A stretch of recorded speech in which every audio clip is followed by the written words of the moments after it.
এই চরিত্র হেফাজত করার সবচেয়ে সেরা পদ্ধতি কি? বিবাহ শাদী না? চরিত্র হেফাজত করার সবচেয়ে সেরা পদ্ধতি কি? কারণ মানুষের যৌন চাহিদা আছে, ভালোবাসার প্রয়োজন আছে, আর স্ত্রীর দরকার আছে। মানুষের মধ্যে সবচেয়ে বেশি আকর্ষণ দেওয়া হয়েছে কার প্রতি? নারীর প্রতি। অতএব একজন পুত পবিত্র নেককার মেয়ে আমি চাই, তাই কিনা? আমরা সবাই চাই। এখন এ কারণে এই হাদিসের মধ্যে এটা নিবেন, ওই দুইজন মানুষ কোন দুজন?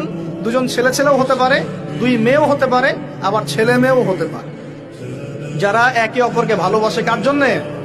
মানে পবিত্র ভালোবাসা, অপবিত্র জেনা নয়, পবিত্র ভালোবাসা, এবং মিলিত হয় আল্লাহর জন্যে। বিচ্ছেদ ঘটে কার জন্যে? আল্লাহর জন্য। আপনি স্ত্রীকে বাসায় গিয়ে তার সাথে মহব্বত করছেন, আল্লাহর জন্য মিলিত হচ্ছেন, তাই না? আবার যখন আপনি দিনের জন্য বা দিনের কোনো কাজে বা ভালো কোনো কাজে রিজিকের সন্ধানে বের হয়ে যাচ্ছেন, আল্লাহর জন্য ছেড়ে চলে আসছেন, তাই না?